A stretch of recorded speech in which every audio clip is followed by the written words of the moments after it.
దీంతో కాపురం చేయలేకపోతున్నాను. ఎలాగైనా నా బిడ్డ నాకు ఇప్పించండి. పుట్టింది ఆడపిల్ల అయితే పర్వాలేదు, ఎక్కడోసారి ఇచ్చేసేవాడిని. కానీ పుట్టింది మగపిల్లాడు, నా వంశాన్ని నిలబెట్టాల్సినాడు. కావాలంటే నాకున్న ఇల్లుని కూడా రాసిస్తాను. నా బిడ్డను నాకు ఇప్పించండి అయ్యా. అయ్యా, నాకు ఆస్తి వద్దు, సుఖం వద్దు, ఆడెక్కడున్నా సుఖంగా ఉండమనండి. కానీ నేను 9 మాసాలు మోసి కన్న బిడ్డను మాత్రం నాతోనే ఉండనివ్వండి.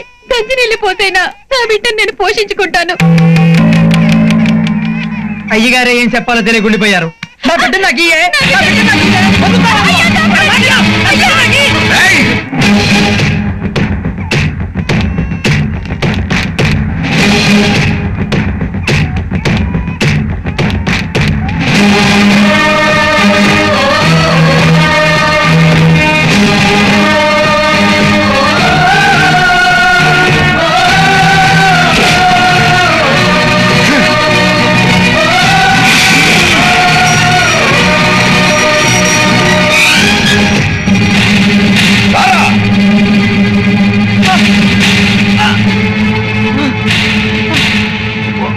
ఇప్పుడు 9 సార్లు బండి చుట్టూ తిరిగి నీ బిడ్డను తీసుకెళ్ళు.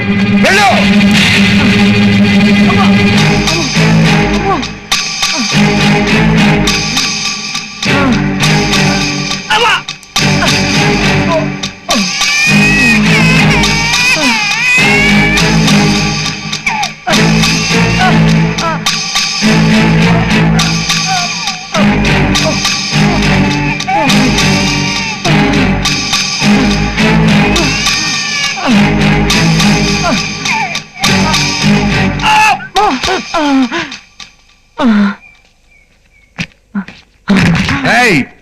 రాయి కట్టుకుని 5 సార్లు తిరగటానికి అలిసిపోయావే. 9 మాసాలు బిడ్డను మోసిన ఆ తల్లి ఎంత అలిసిపోయి ఉంటుందిరా.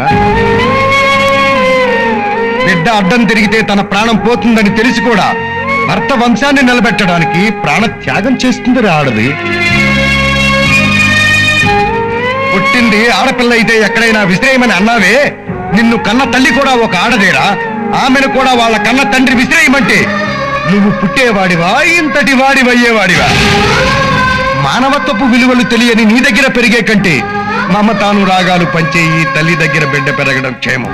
పెళ్ళాం వద్దు, బిడ్డ కావాలన్నావే, ఇదెక్కడి న్యాయం?